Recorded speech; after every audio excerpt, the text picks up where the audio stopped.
higher, the inertia force, which is mass and acceleration proportional, that will also be higher. So higher acceleration is going to cause larger force.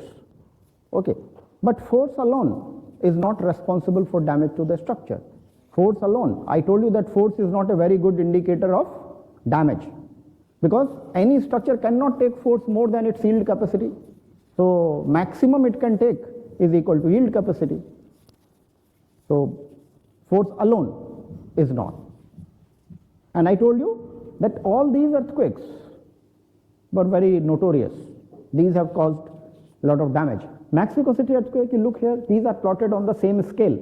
So you can see what is the PGA here? Acceleration?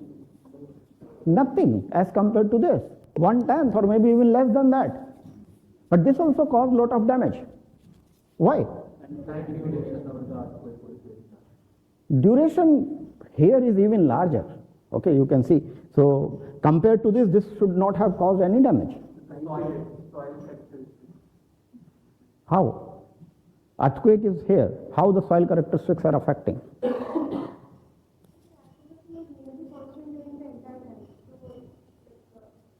Yeah, it is constant, but it is this much.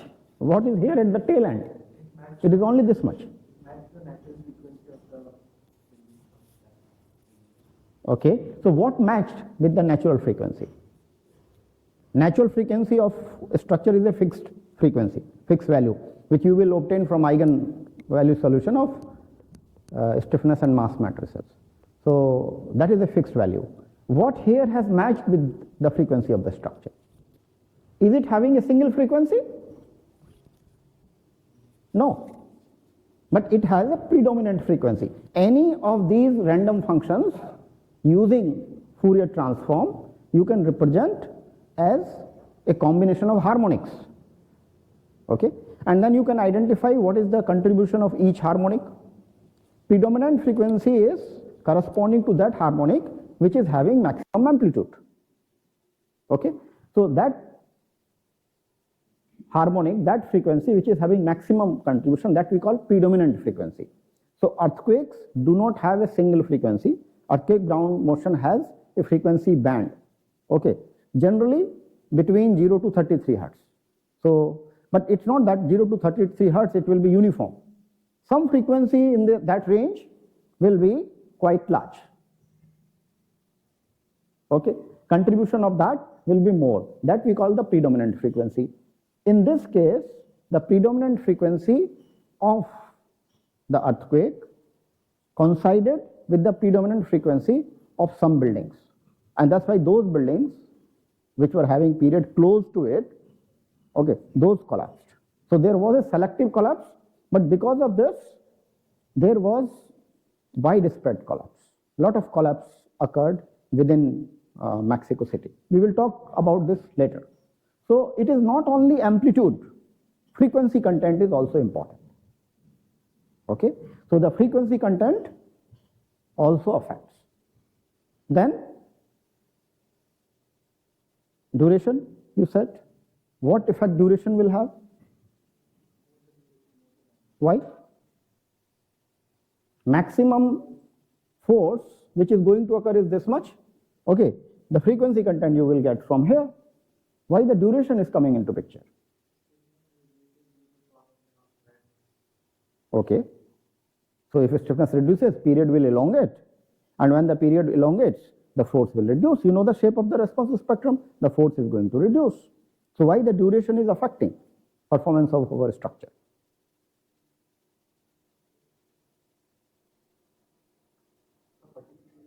Sorry? Fatigue failure. Okay. So fatigue failure, you might have, some of you might have studied at least or heard. So we have the problem of fatigue in structures. Earlier it was considered to be problem of only steel structures, but it is also the problem of RCC structures also it is recognized. So when there is a repeated load, okay, then for example on a bridge, when a train or a vehicle is passing, so every time it is causing some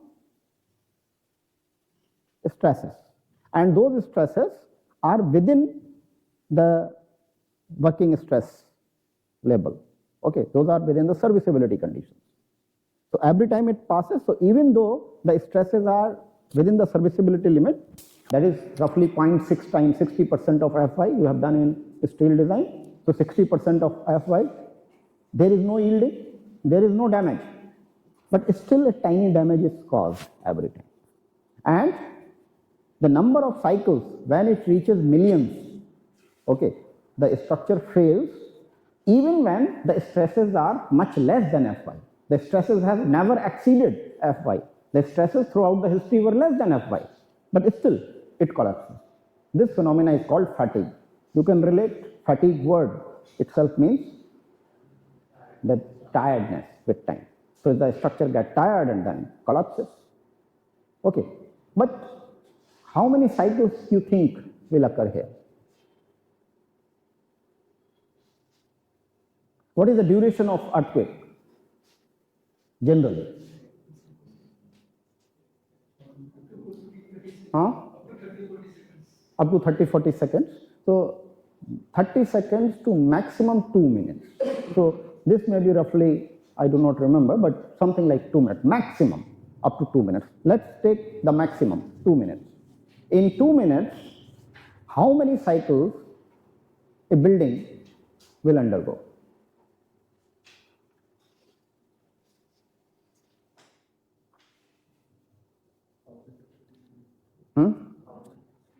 How you can calculate? Simple calculation. 33 hertz frequency. What is the 33 hertz frequency?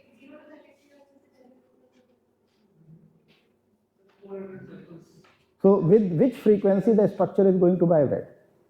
What will be the period of vibration of the structure? That will have the maximum. So natural frequency, natural period of the structure, a typical building will be of what order? Let us take its 10-story building, which is average. So a 10-story building, what will be the period? Around 1 second. So in 2 minutes, how many cycles it will undergo? 120. Fatigue, you require millions of cycles. Here there are only 120 cycles. So in 120 cycles, can the fatigue occur?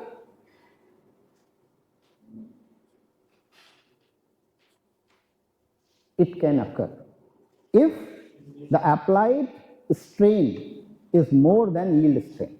Stress cannot be more than yield stress, but strain can be more than yield strain. So every time it is causing damage. I will give you a simple example. If I give you a steel strip and I ask you to break it without cutting it, what will you do? You bend it once. When you are bending once, what you are doing? It gets permanently bent. Means you have made plastic deformation to it. It has crossed yield strain. So there is a permanent deformation, you bend it in this direction. Then you bend in the reverse direction. And then you bend it in this direction. Within few cycles, it will break. Okay. So this phenomena we call low cycle fatigue.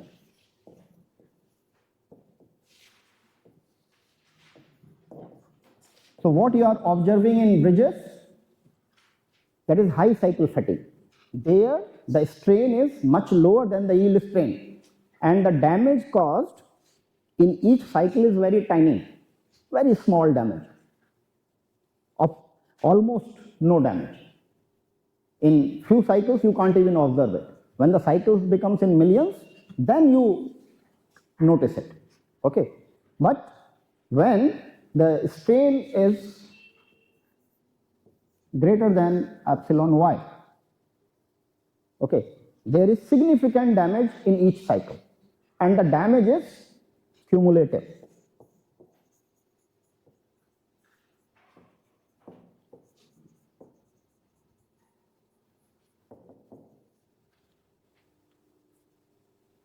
Okay, so the damage gets accumulated in each cycle. And during earthquake,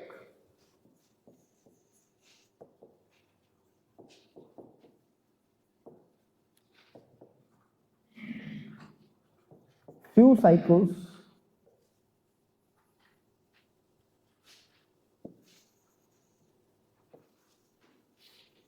can cause collapse. Of course, it will depend upon the strain. Not in each cycle during earthquake, the strain will be exceeding yield strain. But in whichever cycle it is exceeding the yield strain, there will be damage. Okay, and that damage will go on accumulating. So, what you have done in your last semester, the conventional earthquake resistant design, which of these three properties we have identified? Three important characteristics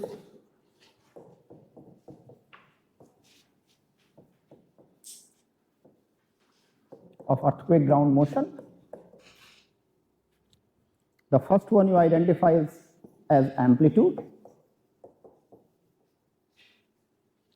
Amplitude can be represented by peak ground acceleration PGA, peak ground velocity PGV, and peak ground displacement PGD. Depending on which record you are considering, the corresponding amplitude you can record. Then frequency content.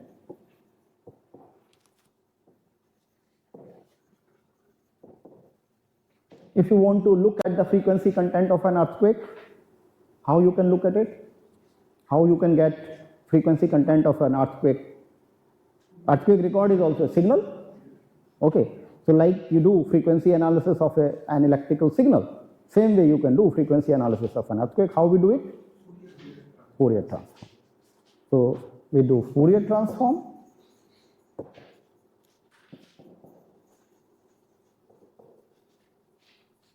In Fourier transform, any function of time, in our case it may be UG double dot t, so that can be represented as summation of AI sine omega I t plus phi.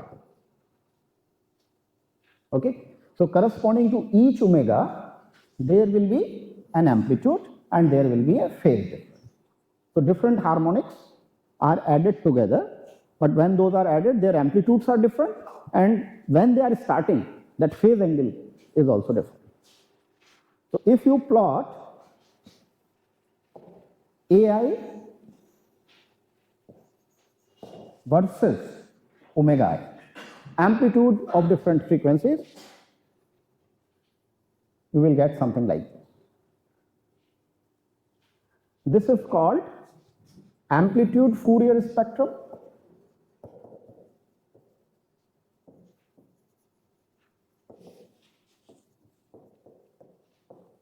Or just Fourier spectrum. So amplitude you plot with frequency, and you can see that this frequency here, this is having the maximum amplitude. So this we call predominant frequency.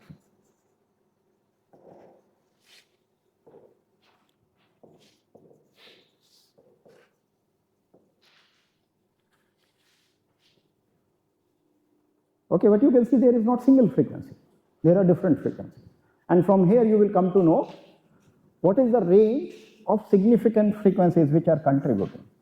Okay, so this is the band of the frequency which is having significant amplitude in this particular earthquake.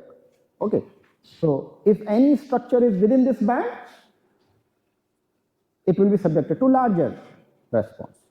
If the structure is beyond this, then it will be subjected to lesser response. So in both directions, higher frequency as well as lower frequency. You can also plot omega phi I with omega I.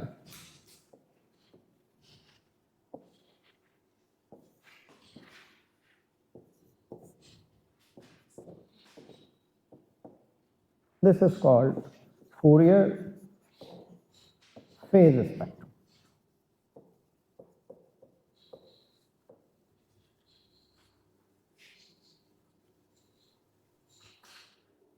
So these can represent the frequency content. So you will get phase also, some random variation. So phase of each harmonic also changes, the amplitude of each harmonic also changes. So from here, you will get the information about frequency. Okay. Then the third important characteristic is duration. Okay. The duration is important because it results in low cycle fatigue.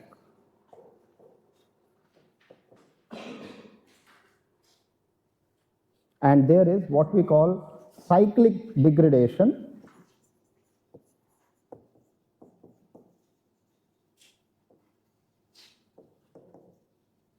of stiffness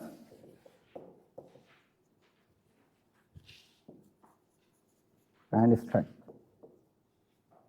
In each successive cycle, the stiffness of a structure will also reduce because of the damage, the strength will also reduce. And you can see this degradation is more in RC structures as compared to metal structures, steel structures. So for ductile structures, the degradation will be less. For brittle structures, it will be more. Suppose I give you a concrete beam and you break it once, a steel strip you will require 3-4 bands.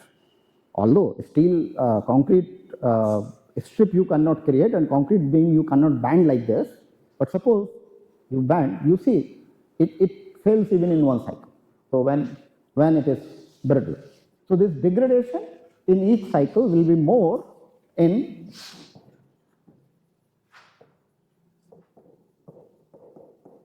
brittle materials. So in concrete, cyclic degradation will be more. In steel, the cyclic degradation will be less. Now, you recall what you have done in the last semester.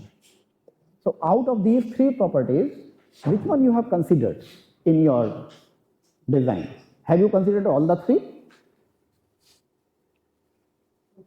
So which one you have considered, which you have not considered? Have you considered amplitude? Where did you consider amplitude? PGA, PGV, PGD, did you consider anywhere in your... Where is PGA in response spectrum?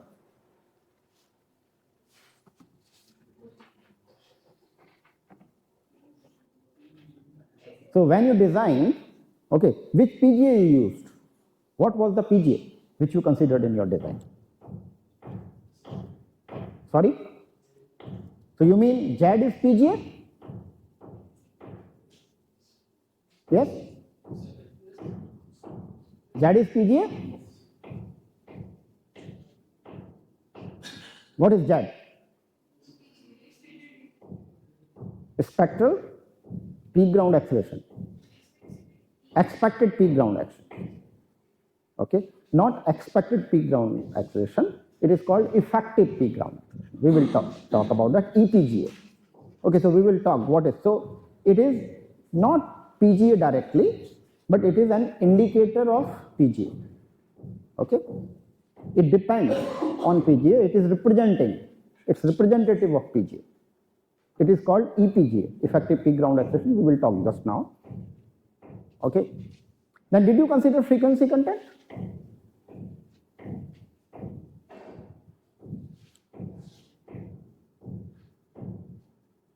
Did you consider frequency content anywhere?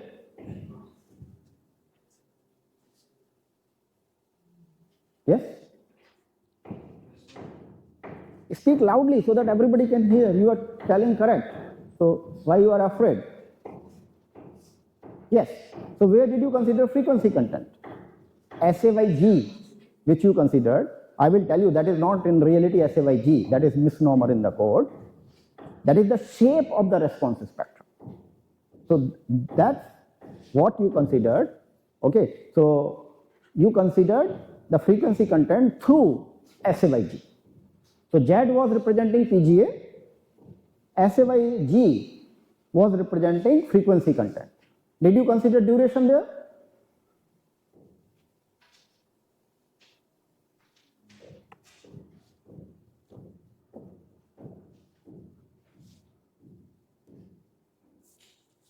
Did you consider duration anywhere in that design? No. Okay, so our conventional design is not able to take duration. Duration can be taken into account only through time history analysis. Response spectrum, any method based on response spectrum cannot take duration into account. Duration can be taken into account only if you use time history. So two types of methods you used. One was based on response spectrum, another was based on time history. Response spectrum is given in the code. Okay, if you want to use time history analysis, you need input time histories. From where you will get input time histories? Sorry? So, records of past earthquakes, but records of past earthquake, as I said, there are different types of earthquakes there. Which one you will choose?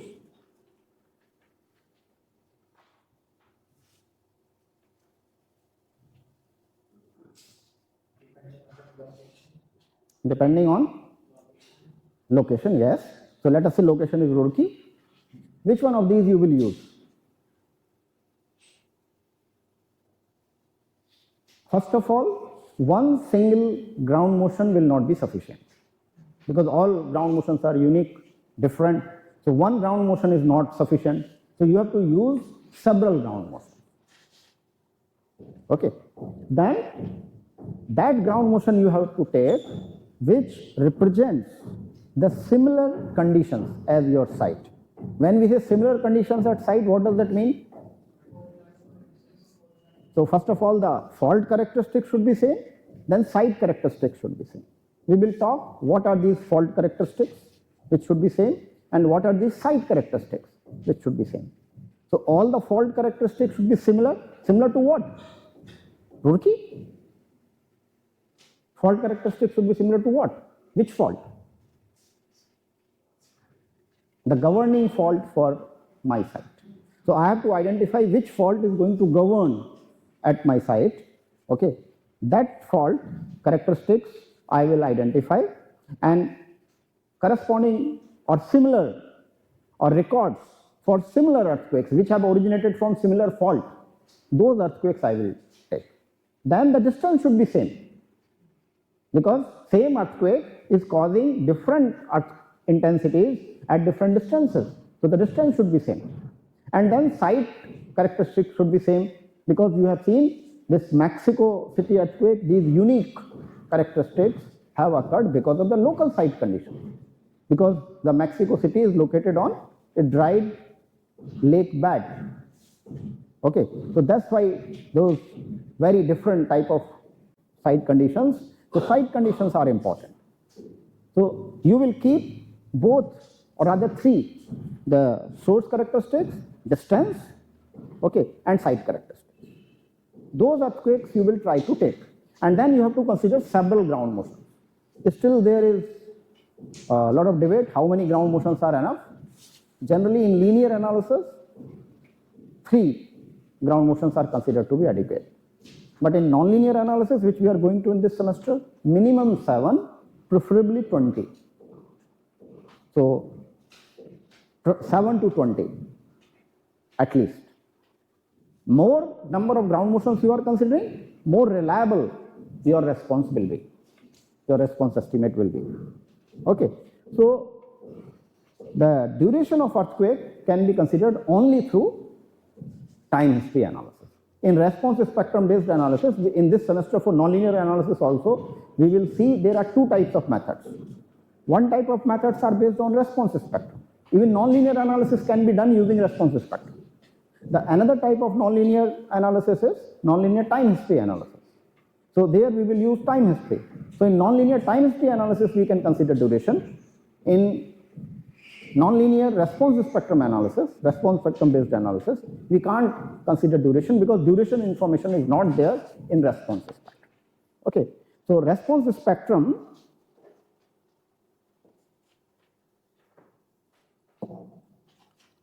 is a very handy representation of earthquake.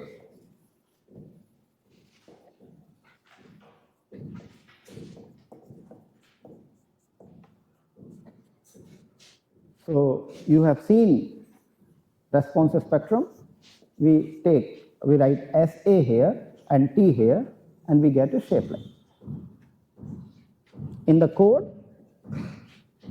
there is an idealized shape. That shape is like this.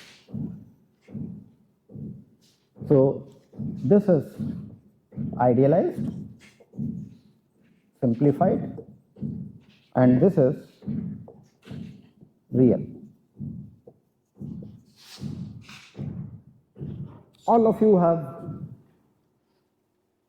studied response spectrum. Okay, so what is the response spectrum?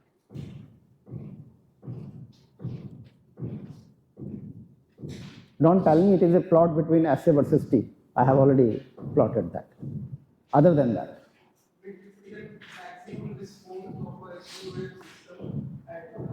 maximum response of a single degree of freedom system. Okay. So there is not one single degree freedom, a series of single degree freedom systems. So it is representing response of a series of single degree freedom systems, okay, which are having different periods. Let us say T1, T2, T3, T4. Okay, anything else? Same earthquake is applied under all these single degree freedom systems. These single degree freedom systems have different periods but constant damping. Same damping ratio. So xi is constant. Periods are different. Same earthquake is applied. And then we take the maximum response. We plot the response, we take maximum here. We plot the response, we take maximum here. Similarly, we plot for each single degree of freedom and take the maximum response. And that maximum response corresponding to T1, T2, T3, T4, we plot here. That will give us the response spectrum. And response spectrum is always corresponding to a given value of damping. What is given in code is corresponding to 5% damping. Okay, but it can be plotted for any other damping also. Any value of damping in our single degree freedom systems we can plot corresponding to that. Okay, so this response spectrum has some important characteristics. First of all, this value which is corresponding to t equal to 0, what is this representing? Which single degree freedom will have t equal to 0? Very rigid structure, okay, like a concrete block, okay, and when the soil is moving, what will be the response of this concrete block?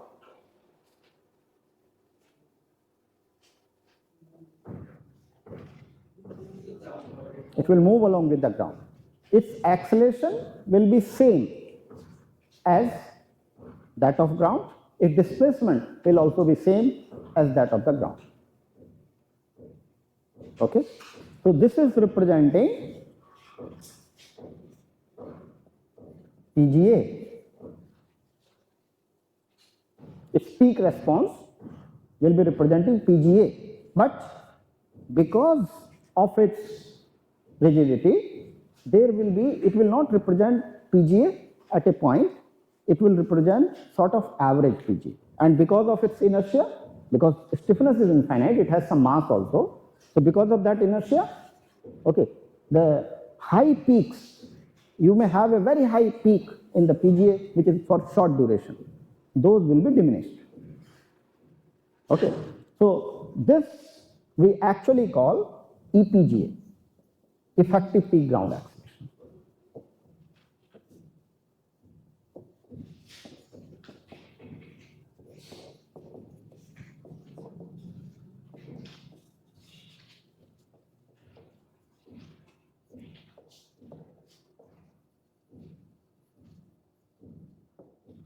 So this we call effective peak ground acceleration. We also call it as zero period.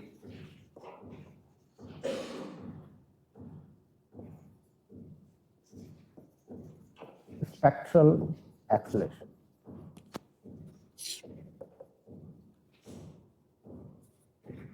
Okay. We also call the same quantity as zone factor.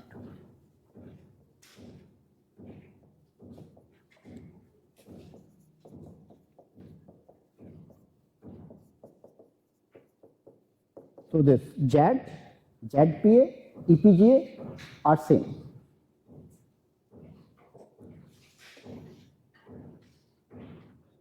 This is our EPGA. Okay. Then in our idealized response spectrum, there is a fixed relationship between EPGA and this peak of response spectrum. Okay, and this relationship is into 2.5. So EPGA into 2.5, that will be our peak.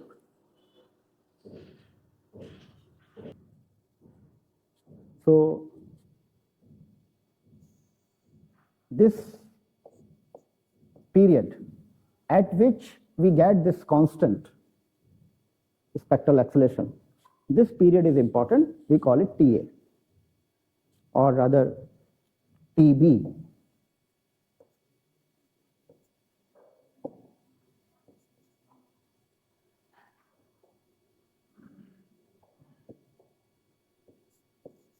TV we call. TA is different. I will explain you what do we mean by TA. Then it remains constant up to a period we call TC. So it is constant here, and here it is proportional to 1 upon T. Okay, some constant divided by T.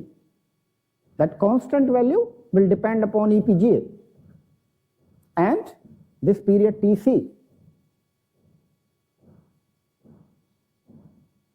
Then it continues proportional to 1 upon T up to a period we call TL, and beyond that it is proportional to 1 upon T square.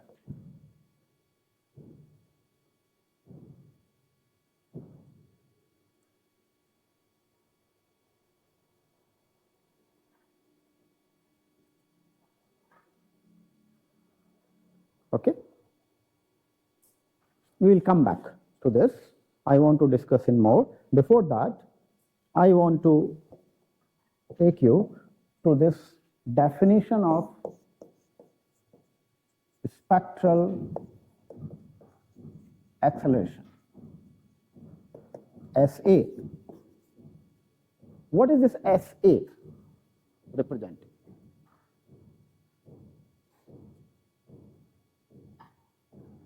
We discussed that response spectrum is plot of peak responses of a series of single degree freedom systems. Now what is that response SA? What does this indicate? First of all, what is response of a structure? When I say peak response, what do we mean by response?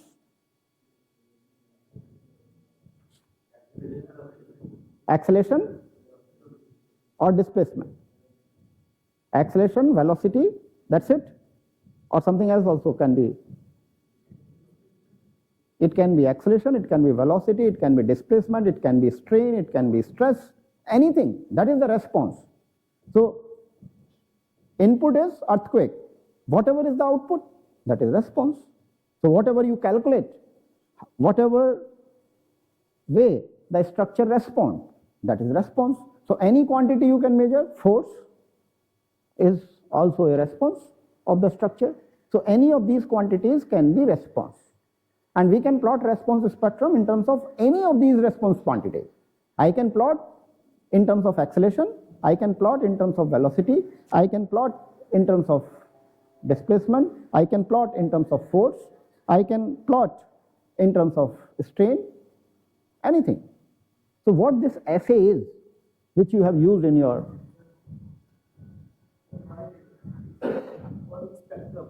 why the word spectrum? It's not curve. So response spectrum word term consists of two words, response and spectrum. It is a spectrum of response. What does a spectrum mean? You have seen light spectrum. What does that mean? The energy present in different bandwidths. Each color has certain frequency band. So in that frequency band, what energy is present? That is your light spectrum. In the same way, when an earthquake is applied, then each frequency band or corresponding to each frequency, how much energy the earthquake has, and how we are representing that energy? By the response of the single degree freedom system. Okay, so response of the single degree freedom system, we are plotting with respect to frequency. That's why we call it spectrum. And because we are plotting response, we call it response spectrum. But response is not a unique term. Response can mean any of these quantities which I discussed. So usually you have seen this assay versus T. What is this assay representing? Sorry? Okay, so you mean to say that this is our single degree freedom system. It is subjected to ground acceleration Ug_T. This is having M. It is having stiffness K, C. Okay, and then here it is vibrating. This is U. Okay, so you mean to say that assay is equal to U_max, maximum value of the acceleration here. U and Ug both are the function of T. Can you write down the equation of motion for this? Please do that. All of you have studied that?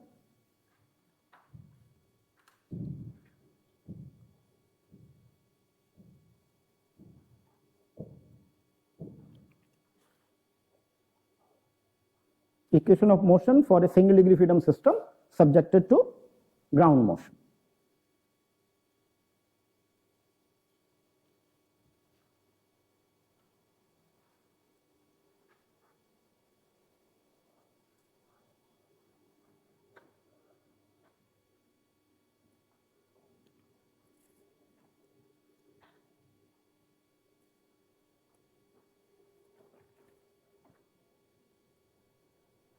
Minus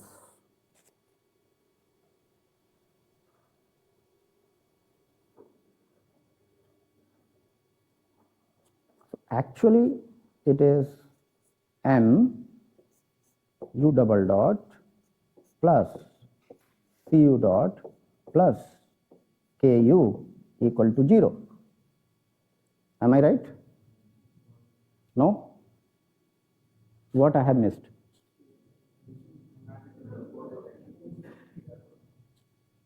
What I have missed? Sorry? Ground acceleration. So ground acceleration is responsible for this U, so I have considered U. Okay. So this U is actually the total U. Total U, Ut, is equal to Ug plus U. What is U?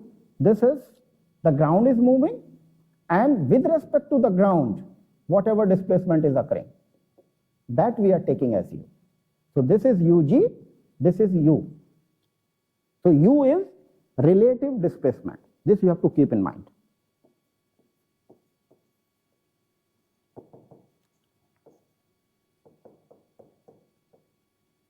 Relative to what?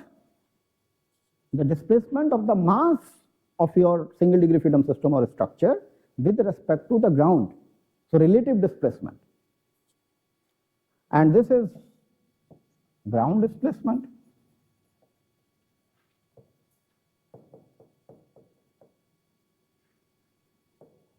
And when you substitute it here,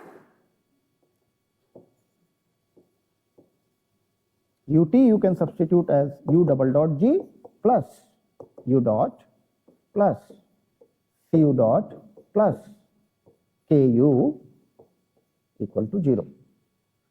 Now you can ask, I have substituted here ut, but here I have taken u dot and ku. Why? Why we don't have ut here? Why ut only here?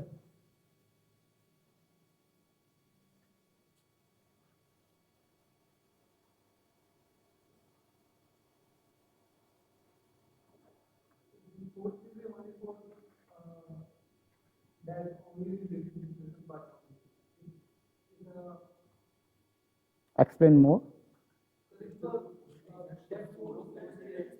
So inertia force will depend on absolute acceleration.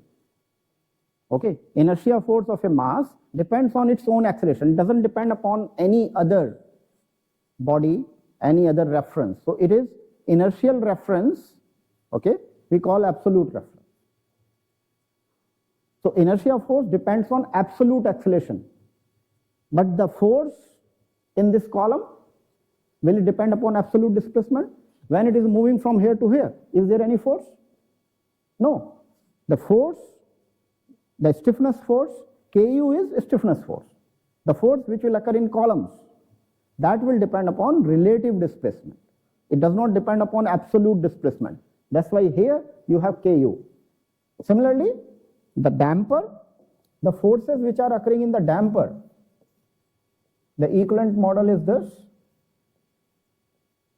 So that will also depend upon the relative velocity between the two ends. If the damper is moving with the same velocity at the two ends, there will not be any force. Rigid body part is not going to cause any force in the damper also. Only the relative velocity will cause. So if the two ends of a damper are moving with the same velocity, there will not be any force. Only when there is a relative velocity, then this will generate force. So this depends upon the relative displacement, this depends on the relative displacement, this depends on absolute displacement. Is this clear? So now we simplify this, and when we write mu double dot plus cu dot plus ku, this mug double dot we take to the right hand side. Okay, and then this equation is similar to mu double dot plus cu dot plus ku equal to pt. Pt is the inertia force in this case. It comes like this.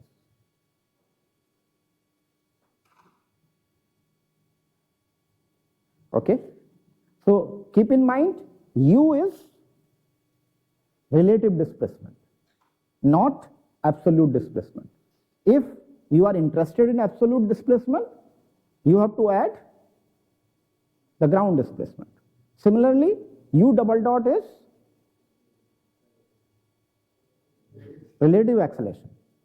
Okay, if you want absolute acceleration, you have to add ug double dot. Okay, many people, suppose you want to determine what is the acceleration at this floor. I want to determine response. We discussed that the response of non-structural components will depend upon floor acceleration. So which floor acceleration? Absolute or relative? This chair here will know the acceleration, whether the acceleration which is at its base is relative or absolute. So inertia force, because it is inertia force always depends on absolute, not relative. So if you have to give floor acceleration, if you are estimating, floor acceleration will be absolute. In your analysis, what you will get will be relative, because you are solving this equation for you. Do not forget to add ground acceleration. This is the common mistake people do when they are doing, they are determining the acceleration at the floor. They forget to add ground acceleration.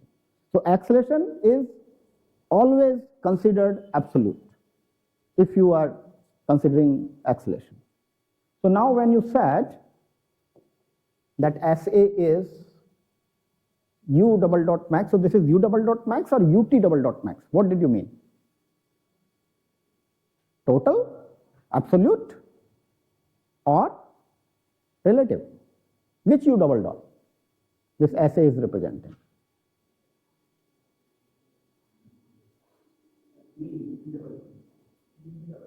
UT double dot or U double dot?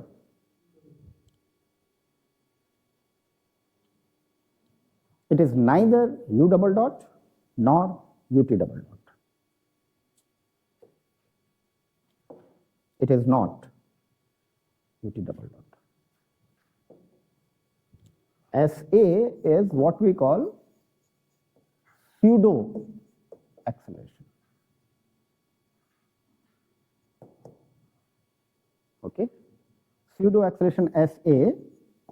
In some books, it is also written by capital A. Okay, this is nothing but omega square times U max. U max is also written as capital D.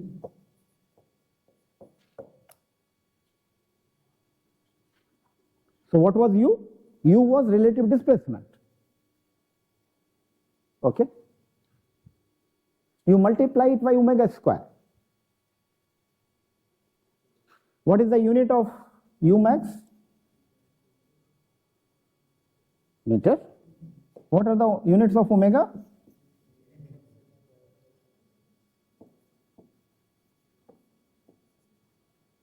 So what will be the unit of SA?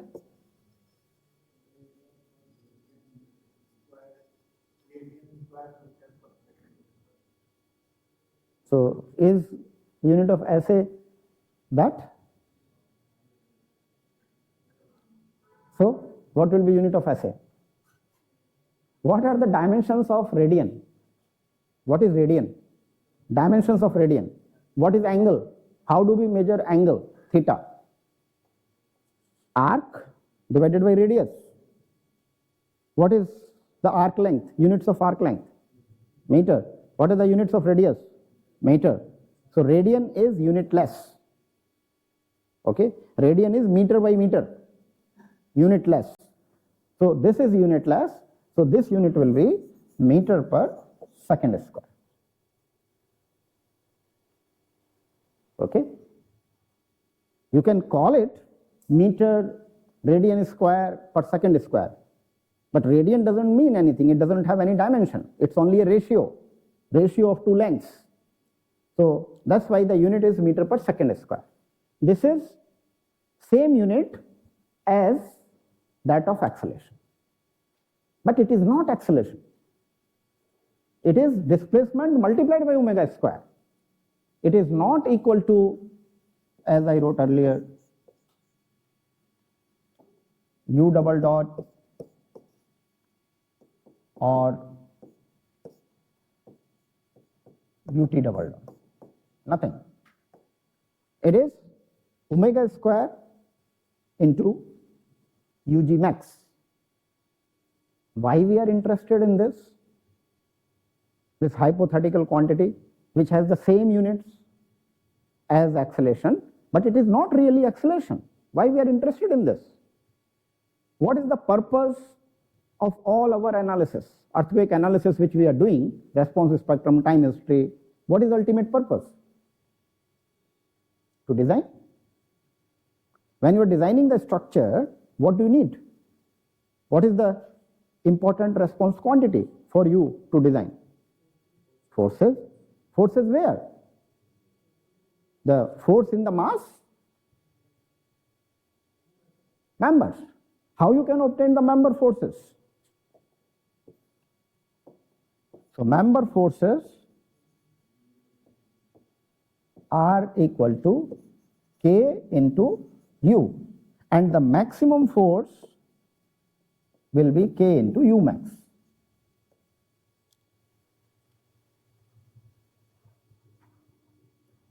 So we are interested in this.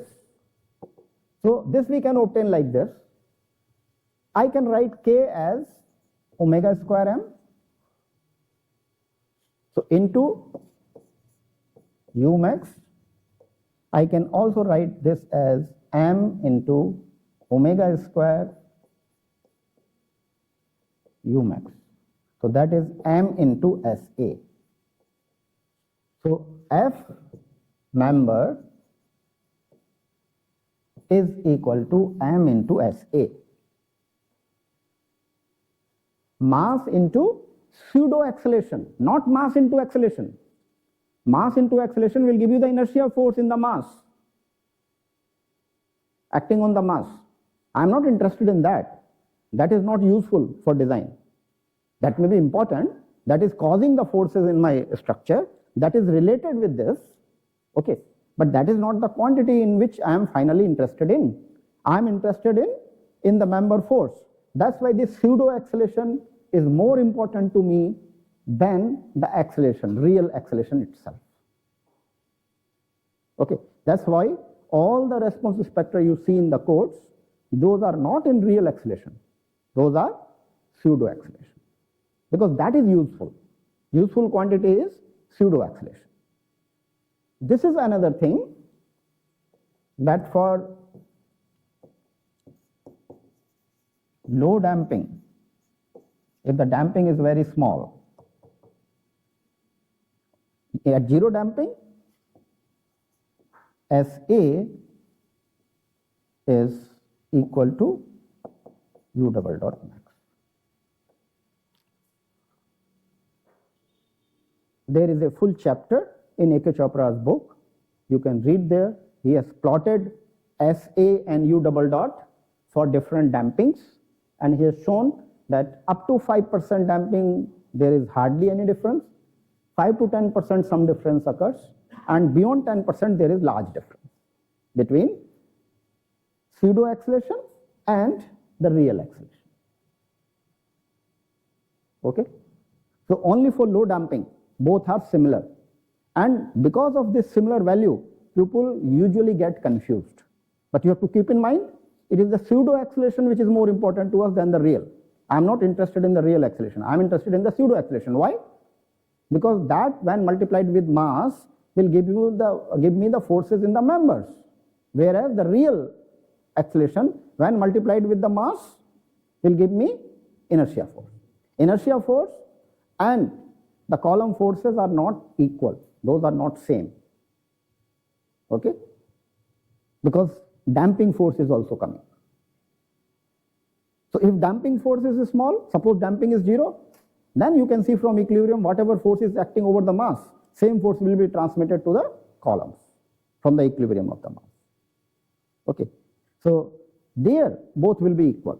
But when the damping comes into picture, there is a difference between that. So we will continue from here when we meet tomorrow.